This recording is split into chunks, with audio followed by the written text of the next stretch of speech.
मैं डॉक्टर रमेश शुक्ला एक बार आपका फिर से स्वागत करता हूं आपके अपने YouTube channel the Lucknow study station पे। बहुत बहुत स्वागत है। और आज मैं आपसे बात करने वाला हूं मूल विधि के अंतर्गत सूचना का अधिकार अधिनियम 2005 के बारे में, यानी आरटीआई के बारे में, राइट टू इन्फॉर्मेशन एक्ट 2005 के बारे में। बहुत ही महत्वपूर्ण अधिनियम है और अक्सर यहाँ से प्रश्न आपकी परीक्षा में पूछ लिया जाता है। तो डिटेल्ड में सूचना का अधिकार अधिनियम पे बात करेंगे। आखिर सूचना का अधिकार है क्या, इसके लाने का कारण क्या है, यह अधिनियम क्यों लाया गया, यह अधिनियम क्यों आवश्यक है, तो इन पॉइंटों पे डिटेल में आपसे बात करूंगा।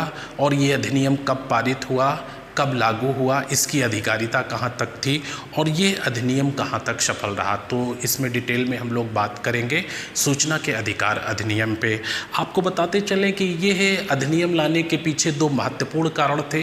पहला कारण तो ये था कि प्रशासन को पारदर्शी और उत्तरदायित्वपूर्ण बनाते हुए सुशासन के लक्ष्यों को प्राप्त किया जा सके।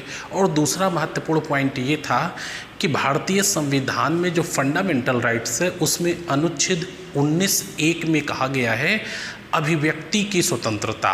तो अभिव्यक्ति की स्वतंत्रता को सूचनात्मक पहुंच से जोड़ा जा सके। तो इन दोनों पॉइंटों को ध्यान रखते हुए सूचना का अधिकार अधिनियम लाया गया। और यह अधिनियम जो है यूपीए गवर्नमेंट में 2005 में लाया गया। संयुक्त प्रगतिशील गठबंधन सरकार के साझा कार्यक्रम के तहत जो है 12 मई 2005 को ये विधेयक पारित हुआ था और 15 जून 2005 को राष्ट्रपति के हस्ताक्षर के बाद ये विधेयक अधिनियम का रूप ले लेता है। और इसे जो है 12 अक्टूबर 2005 को जम्मू कश्मीर राज्य को छोड़कर संपूर्ण भारत में लागू कर दिया जाता है। आपको बताते चले कि एक आप नोट करेंगे कि जम्मू कश्मीर से अब धारा 370 के तहत विशेष दर्जे का प्रावधान हट गया है। तो अब ये अधिनियम जम्मू कश्मीर राज्य पर भी लागू होता है पूरी तरह से। तो आइए देखते हैं आरटीआई के मेन बिंदुओं पर आपसे बात करते हैं और एक एक पॉइंट आपको बहुत ही डिटेल में बताने वाला हूँ। सबसे पहले आप देखें कि सूचना का अधिकार क्या है। सूचना का अधिकार क्या है, तो बड़ी ही सरल सी परिभाषा मैंने आपको बताया कि सूचना का अधिकार क्या है। सूचना के अधिकार का सामान्य अर्थ यह है कि राष्ट्र के प्रत्येक नागरिक तक सरकारी कार्यों, निर्णयों तथा उसके निष्पादनों से संबंधित फाइलों तथा दस्तावेजों तक औचित्यपूर्ण स्वतंत्र पहुंच होनी चाहिए। अर्थात सरकारी कार्यकलापों में पारदर्शिता होनी चाहिए। कहने का मतलब ये है कि मंत्रालय द्वारा, सरकारी विभागों द्वारा जो कार्य हो रहे हैं, चाहे वो सोसाइटी वेलफेयर में हो या अन्य किसी क्षेत्र में हो, तो उनके बारे में देश के प्रत्येक नागरिक को जानने का हक है। यहाँ पे आपको बताते चले कि भारत में 1923 में ब्रिटिश शासनकाल में एक अधिनियम पारित किया गया था जो शासकीय गोपनीयता अधिनियम 1923 के नाम से जाना जाता है। तो यह अधिनियम पारित करके आम नागरिक को सरकारी कार्यों के ब्यौरे से बिल्कुल बेदखल कर दिया गया था। तो यहाँ पे क्या हुआ कि नौकरशाही और लाल फीताशाही जन्म लेती है और सरकारी उच्च अधिकारी जो है अपने हिसाब से कार्य करने के लिए स्वतंत्र हो जाते हैं। 1947 में भारत को आज़ादी मिली। 26 जनवरी 1950 को संविधान लागू हुआ, लेकिन संविधान निर्माताओं ने इस ओर कोई ध्यान नहीं दिया। यानी 1923 का ये अधिनियम ज्यों का त्यों बना रहा। तो इस अधिनियम में पहली बार 1975 में एक वाद दायर हुआ था। उसके द्वारा जो है उच्चतम न्यायालय ने निर्णय दिया था कि जो सरकारी कार्य हैं उनसे संबंधित ब्यौरा जो है नागरिकों को दिया जाए। तो उसी के रेफरेंस में ये 2005 में अधिनियम पारित हुआ है। अगला पॉइंट आप देखेंगे कि यह अधिनियम आखिर आवश्यक क्यों है, सूचना का अधिकार आखिर आवश्यक क्यों है। तो इसमें मेन पॉइंट मैं आपको 2-3 बता रहा हूँ। आइए देखिए, सूचना का अधिकार आवश्यक क्यों है। तो इसके लिए हमने मेन 6 पॉइंट आपके सामने रखे हैं और ये सभी पॉइंट आपके रजिस्टर में नोट होने चाहिए। कौन से 6 पॉइंट है आप ध्यान से देखिए। पहला पॉइंट लिखा हुआ है, यह प्रशासन को जनता के प्रति उत्तरदायी बनाता है। बात कर रहा हूँ राइट टू इन्फॉर्मेशन एक्ट यानी आरटीआई की। तो सूचना का अधिकार प्रशासन को जनता के प्रति उत्तरदायी बनाता है। यह प्रशासन में जनता की भागीदारी को बढ़ाता है। तीसरा पॉइंट है, प्रशासनिक निर्णयों में स्वेच्छाचारिता को हतोत्साहित करके जनहित को प्रोत्साहित करता है। यानी प्रशासनिक निर्णय निर्माण के समय मनमानी को रोक करके जनता के हितों में यानी जनहित में फैसला लेने के लिए प्रशासनिक अधिकारियों को मजबूर करता है आरटीआई। नंबर 4 पर लिखा है, यह लोक प्रशासन में भ्रष्टाचार के अवसरों को घटाता है। नंबर 5 पे लिखा है, यह लोक सेवकों द्वारा सत्ता के दुरुपयोग के अवसरों को कम करता है। यानी किसी भी नौकरशाह द्वारा यदि अपने पद का गलत इस्तेमाल किया जाता है, सत्ता का दुरुपयोग किया जाता है, तो इससे रोकने के लिए आरटीआई द्वारा मांगा जा सकता है। एक छोटा सा उदाहरण दे दूं, यदि किसी लोक सेवक को सरकारी गाड़ी सरकारी कार्य सरकार के लिए जारी की गई है और वह उस सत्ता का दुरुपयोग करते हुए निजी कार्यों में गाड़ी को भेजता है और प्रयोग करता है, तो आरटीआई के तहत कोई भी नागरिक मांग सकता है सूचना कि ये गाड़ी क्यों निजी कार्यों में प्रयोग की जा रही है, ये शासन के पैसे का दुरुपयोग क्यों किया जा रहा है।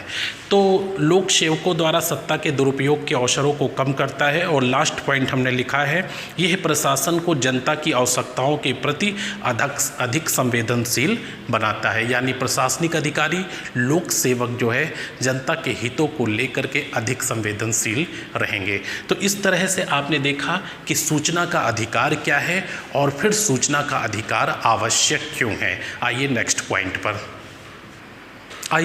पॉइंट पे। और नेक्स्ट पॉइंट आपका है, भारत में ब्रिटिश शासनकाल के दौरान, मैंने आपको बताया था अभी कि ब्रिटिश शासनकाल में 1923 में शासकीय गोपनीयता अधिनियम 1923 पारित किया गया था और इसका उद्देश्य था कि शासन के क्रियाकलापों से आम जनता को दूर रखा जाए।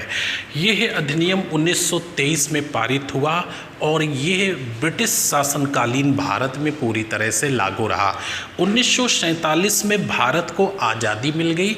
26 जनवरी 1950 को भारत में भारत के द्वारा बनाया गया संविधान लागू हो गया, किंतु इस ओर ध्यान नहीं दिया गया। ये 1923 के बने अधिनियम की ओर ध्यान नहीं दिया गया और आगे की जो भी सरकारें आती रही इस अधिनियम में किए गए प्रावधानों का फ़ायदा उठाती रही और आम नागरिकों से सूचनाओं को छुपाती रही। जो मंत्रालय के निर्णय थे, विभागों के निर्णय थे, जो आम नागरिकों को मालूम होने चाहिए थे, उन निर्णयों को छिपाती रही और यह एक लोकतंत्र के लिए अच्छा संकेत नहीं था। तो इस तरह से यह आरटीआई पहली बार 1975 में एक वाद दायर हुआ, जिसके बारे में मैं अभी आपको नोट करा देता हूँ।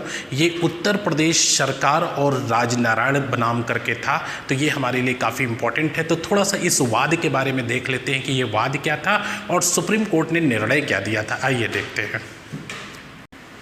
अगले पॉइंट पे आ जाइए और अगला पॉइंट आपका उसी वाद से संबंधित है जिस वाद के मैं बारे में बात कर रहा था। ये उत्तर प्रदेश सरकार और राजनारायण बनाम करके था। 1975 में ये वाद दायर हुआ था और पहली बार ऐसा वाद दायर हुआ था कि सरकारी कार्यों के बारे में जो डिसीज़न हो रहा है, जो निर्णय हो रहा है, सरकारी दस्तावेजों में जो हो रहा है, उसके बारे में आम जनता को मालूम होना चाहिए। तो आप ये वाद देख लीजिए। 1975 में पहली बार उत्तर प्रदेश सरकार बनाम राजनारायण मामले में उच्चतम न्यायालय ने निर्णय दिया कि लोक प्राधिकारियों द्वारा यानी लोक सेवकों द्वारा लोक प्राधिकारियों द्वारा सार्वजनिक कार्यों का ब्यौरा जनता को प्रदान करने की व्यवस्था किया जाए। ये निर्णय 1975 में उत्तर प्रदेश सरकार और राजनारायण मामले में सुप्रीम कोर्ट ने दिया था कि लोक प्राधिकारियों द्वारा लोक कार्यों की सूचना आम जनता को दी जाए। और इसी के बाद आरटीआई को लाने या सूचना का अधिकार अधिनियम को लाने के क्षेत्र में तेजी आई और फर्दर डेवलपमेंट करते करते अंततः 12 मई 2005 को ये आपका लोकसभा से पारित हो गया और 15 जून 2005 को राष्ट्रपति के हस्ताक्षर के बाद ये बिल एक विधेयक का रूप ले लेता है। तो आइए नेक्स्ट पॉइंट पे देखते हैं। अगला पॉइंट आपका काफ़ी इम्पोर्टेंट है और यहाँ पे फैक्ट आप ध्यान रखिएगा, यहाँ से क्वेरी आपसे बन सकती है। तो कुल मिलाकर के ये अधिनियम को थोड़ा सा डीपली पढ़िए, क्योंकि यूपीएसआई में अब डीपली क्वेश्चन पूछे जाते हैं। सतही तौर पे आप आंसर शायद ना दे पाएँ, इसलिए मैं डिटेल में बता रहा हूँ, आप पूरा अधिनियम नोट करिए। संयुक्त प्रगतिशील गठबंधन यानी United progressive alliance UPA government, जिसमें प्रधानमंत्री की कमान डॉक्टर मनमोहन सिंह के हाथ में थी। तो यूपीए की सरकार द्वारा 12 मई सन 2005 को यह विधेयक पारित किया गया और 15 जून 2005 को राष्ट्रपति के हस्ताक्षर के पश्चात इस विधेयक ने अधिनियम का रूप ले लिया। यानी जब 15 जून 2005 को राष्ट्रपति डॉक्टर एपीजे अब्दुल कलाम के इस पर हस्ताक्षर हो जाते हैं तो यह विधेयक अधिनियम का रूप ले लेता है। अंततः 12 अक्टूबर 2005 को यह जम्मू कश्मीर राज्य को छोड़कर संपूर्ण भारत में लागू हो जाता है। तो 3 डेटें हैं, 12 मई 2005 को पारित हुआ, 15 जून 2005 को राष्ट्रपति के हस्ताक्षर के बाद ये कानून बना यानी अधिनियम बना, और 12 अक्टूबर 2005 को यह कानून लागू किया गया। अगर प्रश्न आपके सामने ये आता है कि आरटीआई लागू कब हुआ, तो आंसर करेंगे 12 अक्टूबर 2005, और यह अधिनियम कब आया तो 2005 में, और अधिनियम बना कब तो 15 जून 2005, अधिनियम पारित कब हुआ तो 12 मई 2005। तो हर क्वेश्चन का आंसर अलग अलग होगा। और नीचे मैंने एक नोट लिख दिया है कि अब यह जम्मू कश्मीर राज्य में भी लागू है, तो ये चीज़ ध्यान रखिएगा कि अब ये अधिनियम जम्मू कश्मीर राज्य में भी लागू होता है। दैट टाइम ये जम्मू कश्मीर राज्य पर लागू नहीं था। आइए नेक्स्ट पॉइंट पे। नेक्स्ट पॉइंट है आपका, इस अधिनियम को लाने का उद्देश्य क्या था। तो मैंने आपको स्टार्टिंग में बताया कि अधिनियम को लाने का उद्देश्य जो था वो बेसिकली 2 थे। पहला उद्देश्य तो ये था कि प्रशासन को पारदर्शी और उत्तरदायित्वपूर्ण बनाया जाए, और दूसरा उद्देश्य ये था कि भारतीय संविधान के फंडामेंटल राइट्स यानी मौलिक अधिकार का अनुच्छेद 19(1) जो है यानी स्वतंत्रता का अधिकार है और इसके तहत अभिव्यक्ति की स्वतंत्रता है, तो इसे सूचनात्मक पहुंच से जोड़ा जा सके। तो इन दोनों की बहाली के लिए सूचना का अधिकार अधिनियम लाया गया। तो सूचना का अधिकार अधिनियम लाने का उद्देश्य क्या था, ये मैंने एक छोटी सी डेफिनेशन में लिख दिया है, इसको नोट कर लीजिएगा। इस अधिनियम के माध्यम से प्रशासन में पारदर्शिता तथा उत्तरदायित्व को लागू करने का प्रयास किया गया है, जिससे सुशासन के लक्ष्यों को पाया जा सके और संविधान के अनुच्छेद 19(1) के तहत स्वतंत्रता एवं अभिव्यक्ति के अधिकार को सूचनात्मक पहुंच से जोड़ा जा सके। तो ये अधिनियम को लाने का मुख्य उद्देश्य था। अब मैं अधिनियम की मेन धाराओं के बारे में आपसे बात करूंगा कि सूचना का अधिकार अधिनियम 2005 यानी आरटीआई 2005 की किन धाराओं में क्या प्रावधान किया गया है। आइए देखते हैं। इस अधिनियम की धारा 3 में कहा गया है कि सूचना प्राप्त करने का अधिकार। तो आरटीआई यानी राइट टू इन्फॉर्मेशन एक्ट की धारा 3 में सूचना प्राप्त करने का अधिकार, भारत के किसी भी नागरिक को इस अधिनियम के तहत किसी विधिपूर्ण सूचना को प्राप्त करने का अधिकार होगा, यानी जो लीगल होगी। आप किसी भी व्यक्ति या किसी भी सरकारी लोक सेवक के व्यक्तिगत जीवन से जुड़ी हुई सूचना नहीं प्राप्त कर सकते हैं, उसके सरकारी क्रियाकलापों की सूचना आप प्राप्त कर सकते हैं। तो जो विधिपूर्ण होगा, जो लीगल होगा, उस सूचना को भारत का कोई भी नागरिक अधिनियम की धारा 3 के तहत प्राप्त कर सकता है। और अगला पॉइंट है, इस अधिनियम की धारा 6, सूचना प्राप्त करने के लिए आवेदन की प्रक्रिया क्या है। तो इसके लिए जो व्यक्ति सूचना मांगना चाहता है वह संबंधित अधिकारी को एक लिखित प्रार्थना पत्र प्रस्तुत करेगा, जिसका शुल्क 10 रुपये होगा, यानी 10 रुपये के स्टैम्प पे एक लिखित पत्र द्वारा सूचना मांगेगा। और ये सूचना ईमेल के माध्यम से या फ़ोन मैसेज के माध्यम से या इलेक्ट्रॉनिक किसी भी गैजेट्स का प्रयोग करके सूचना को मांगे जाने का भी प्रावधान किया गया है। आइए अधिनियम की अगली धारा पर। अगला पॉइंट है आरटीआई की धारा 7 यानी सूचना का अधिकार अधिनियम की धारा 7, तो इसमें ये कहा गया है कि जो सूचना मांगने के लिए आवेदन किया गया है उसका निस्तारण किस तरह से होगा। तो यदि सामान्य सूचना है तो इसका निस्तारण या जवाब 30 दिन के भीतर दिया जाएगा, किंतु यही सूचना अगर किसी व्यक्ति के जीवन से जुड़ी हुई है तो इसका उत्तर संबंधित व्यक्ति को संबंधित विभाग द्वारा 48 घंटे के अंदर देना होगा। तो देख लीजिए अधिनियम की धारा 7 यानी आरटीआई आवेदन का निस्तारण, जो आवेदन किया गया है उसका निस्तारण का प्रावधान किया है। तो सूचना के अधिकार के तहत किए गए आवेदन का उत्तर 30 दिन के अंदर दिया जाएगा, किंतु यदि सूचना किसी व्यक्ति के जीवन से जुड़ी है तो 48 घंटे के अंदर सूचना उपलब्ध कराई जाएगी। तो ये 2 पॉइंट ध्यान रखिएगा कि सामान्य मामलों में सूचना 30 दिवस के भीतर दी जाएगी, किंतु यदि कोई आकस्मिक सूचना है और वह सूचना किसी व्यक्ति के जीवन से जुड़ी हुई है, किसी व्यक्ति का जीवन संकट में है, तो ऐसी सूचनाएं 48 आवर्स के अंदर यानी 2 डेज के अंदर दी जाएंगे। नेक्स्ट पॉइंट अधिनियम की धारा 8 है, जिसमें कहा गया है कुछ मामलों में सूचना देने से छूट प्रदान की गई है। तो इस अधिनियम की धारा 8 में केवल ये मेंशन किया गया है कि ऐसे कुछ मैटर हैं जिनके तहत आप आरटीआई करके सूचना नहीं मांग सकते हैं। तो ये मैटर कौन से हैं, ये अधिनियम की धारा 23 में मेंशन किया गया है। तो आ जाइए अगले पॉइंट पे। अधिनियम की अगली धारा में केंद्रीय सूचना आयोग के गठन का प्रावधान किया गया है। तो आप देखिए आरटीआई की धारा 12 केंद्रीय सूचना आयोग का गठन, इसके अंतर्गत केंद्रीय सूचना आयोग का गठन किया जाएगा। अगर ये सवाल आ जाता है कि सूचना का अधिकार अधिनियम की किस धारा के तहत केंद्रीय सूचना आयोग का गठन किया जाएगा, तो आपका आंसर होगा अधिनियम की धारा 12 के तहत। तो इसके अंतर्गत केंद्रीय सूचना आयोग का गठन किया जाएगा तथा इस आयोग में एक मुख्य सूचना आयुक्त के साथ साथ 10 अन्य आयुक्तों की नियुक्ति की जाएगी और इनकी नियुक्ति यानी मुख्य सूचना आयुक्त एवं अन्य आयुक्तों की नियुक्ति राष्ट्रपति के द्वारा की जाएगी। तो ये बहुत ही इंपॉर्टेंट पॉइंट है, ध्यान रखिएगा। मुख्य सूचना आयुक्त एवं अन्य आयुक्तों की नियुक्ति राष्ट्रपति के द्वारा की जाएगी। अधिनियम की धारा 13 में कार्यकाल है, यानी मुख्य सूचना आयुक्त एवं आयुक्तों का कार्यकाल क्या होगा।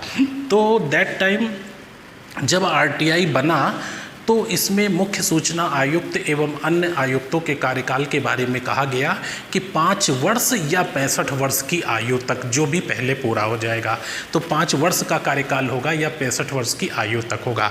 लेकिन यहाँ पे एक आपको इम्पोर्टेंट फैक्ट बताते चले और वो मैं लास्ट में अभी नोट भी कराता हूँ कि 2019 में सूचना का अधिकार अधिनियम संशोधन विधेयक पारित किया गया, जिसमें इनके कार्यकाल के बारे में ये प्रावधान किया गया कि ये केंद्र सरकार के ऊपर डिपेंड करेगा कि सूचना आयुक्त या अन्य आयुक्तों का कार्यकाल क्या होगा। यानी इस व्यवस्था को समाप्त कर दिया गया कि कार्यकाल 5 वर्ष होगा। अब ये सेंट्रल गवर्नमेंट के ऊपर डिपेंड करता है कि मुख्य सूचना आयुक्त सहित अन्य आयुक्तों का कार्यकाल क्या होना चाहिए। तो बिल्कुल सेंट्रल गवर्नमेंट डिसाइड करेगी। इस अधिनियम से इस चीज़ को संशोधित कर दिया गया। आइए नेक्स्ट धारा पे, अधिनियम की धारा 14 पे आ जाइए।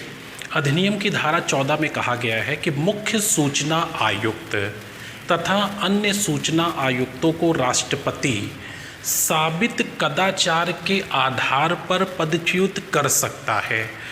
यदि मुख्य सूचना आयुक्त या अन्य आयुक्तों पर कोई आरोप लगाया गया है और ये आरोप सिद्ध हो जाता है तो राष्ट्रपति उन्हें पदच्युत कर सकता है, पद से हटा सकता है कार्यकाल से पूर्व। लेकिन ऐसे आरोपों की जांच हटाने से पहले सर्वोच्च न्यायालय द्वारा की जाएगी। तो ये ध्यान रखेंगे यहाँ पे कि सूचना आयुक्त और मुख्य सूचना आयुक्त, इन्हें राष्ट्रपति साबित कदाचार की स्थिति में हटा सकता है कार्यकाल समाप्त होने से पहले, लेकिन ये कदाचार की जांच उच्चतम न्यायालय द्वारा की जाएगी। उसके बाद राष्ट्रपति उन्हें पदच्युत कर सकता है। अधिनियम की धारा 15, राज्य सरकार द्वारा राज्य सूचना आयोग का गठन किया जाएगा। जैसे केंद्र सरकार द्वारा केंद्र सूचना आयोग का गठन किया गया था, उसी तरह से राज्य सरकार द्वारा राज्य सूचना आयोग का गठन किया जाएगा। धारा 15 में राज्य सरकार एक सूचना आयुक्त एवं 10 उप आयुक्त, राज्य सरकार एक सूचना आयुक्त एवं 10 उप आयुक्त की नियुक्ति कर सकेगी और इनकी नियुक्ति तथा पद से हटाने दोनों का अधिकार राज्यपाल को होगा, क्योंकि राज्यपाल राज्य की कार्यपालिका का प्रमुख होता है। आ जाइए नेक्स्ट धारा पे। अधिनियम की धारा 18।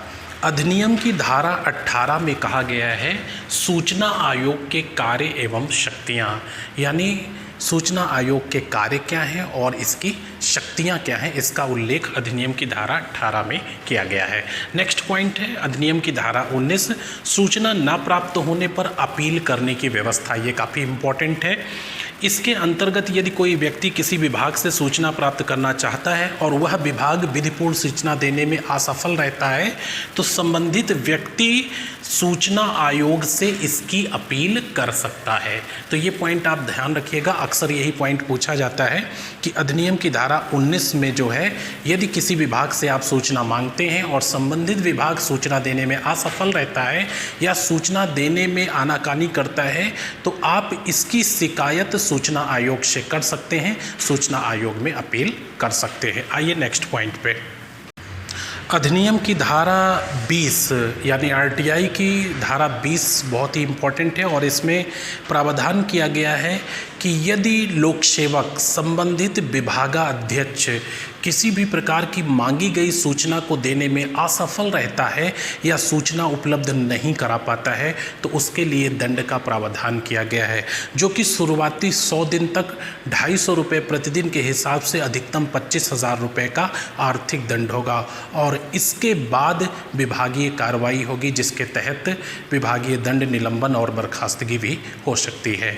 तो धारा 20 में सूचना न देने पर लोक सेवक के लिए दंड का प्रावधान किया गया है। इसके अंतर्गत यदि कोई विभागाध्यक्ष या उसका जिम्मेदार अधिकारी जो सूचना देने के लिए नियुक्त है वह 30 दिन के भीतर सूचना नहीं दे पाता है या असफल रहता है तो उसे प्रतिदिन 250 रुपये के हिसाब से जुर्माना जो अधिकतम 25,000 रुपये तक हो सकेगा देना होगा और तत्पश्चात यानी 100 दिन के पश्चात विभागीय कार्रवाई की जाएगी। आइए नेक्स्ट पॉइंट पे। अधिनियम की धारा 23 देखिए, न्यायालय के अधिकारों को प्रतिबंधित किया गया है। तो किस तरह से न्यायालय के अधिकारों को प्रतिबंधित किया गया है? यदि इस अधिनियम के तहत किसी लोक सेवक को जुर्माने या विभागीय कार्यवाही से दंडित किया गया है, सूचना ना उपलब्ध करा पाने की स्थिति में यदि उसके खिलाफ जुर्माना लगाया गया है, जो कि हमने आपको बताया था कि 250 रुपये प्रतिदिन के हिसाब से अधिकतम 25,000 रुपये तक होगा और आफ्टर दिस विभागीय कार्रवाई होगी, तो यदि ऐसी कार्रवाई उसके खिलाफ की गई है तो वह लोक सेवक न्यायालय की शरण नहीं ले सकता है। ये बहुत ही इंपॉर्टेंट फैक्ट है। आप देखिए, इसके अंतर्गत किसी लोक सेवक पर जुर्माना व विभागीय कार्यवाही होने पर वह न्यायालय की शरण नहीं ले सकेगा, अर्थात न्यायालय की अधिकारिता को इस संदर्भ में प्रतिबंधित किया गया है। यानी इस अधिनियम के तहत यदि किसी विभागाध्यक्ष या लोक सेवक को दंडित किया गया है तो वो किसी भी प्रकार से न्यायालय की शरण नहीं ले सकता है। आइए अधिनियम की अगली धारा देखें। अधिनियम की धारा 24, ये आखिरी पॉइंट है, सूचना देने की छूट। तो मैंने आपको इस अधिनियम की धारा 8 में बताया था कि कुछ मामलों में सूचना देने की छूट प्रदान की गई है, तो वो मामले कौन से हैं ऐसा मेंशन किया गया है इस अधिनियम की धारा 24 में। तो अधिनियम की धारा 24 में कहा गया है सूचना देने की छूट जो विभाग गोपनीय और भारतीय सुरक्षा में लगे हुए हैं तथा जो सूचनाएं विधिपूर्ण नहीं हैं, अर्थात जिनकी सूचना नहीं दी जा सकती है, ऐसे विभाग को सूचना देने की छूट दी गई है। तो सेना हो गया, आयुध डिपो हो गए, ये आपको सूचना नहीं दे सकते हैं, या सेना की कोई प्लानिंग है, उनका कोई मिशन है, कोई ऑपरेशन है, तो इसकी सूचना आम नागरिक नहीं मांग सकता है। एक उदाहरण के तौर पे 2 पॉइंट मैंने लिखे हैं, आईबी यानी इंटेलिजेंस ब्यूरो और दूसरा रा लिखा हुआ है। ये भारत की गुप्तचर एजेंसियां हैं, रिसर्च एंड एनालिसिस विंग और इंटेलिजेंस ब्यूरो, इनसे भी आप किसी प्रकार से सूचना नहीं मांग सकते हैं। ये भारत के अति गोपनीय विभाग हैं जो भारत की सुरक्षा में लगे हुए। तो इस तरह से आपने देखा कि सूचना का अधिकार अधिनियम मैंने पूरी तरह से कंप्लीट कर दिया है, और आप एक एक पॉइंट को अच्छे से नोट कर लीजिएगा।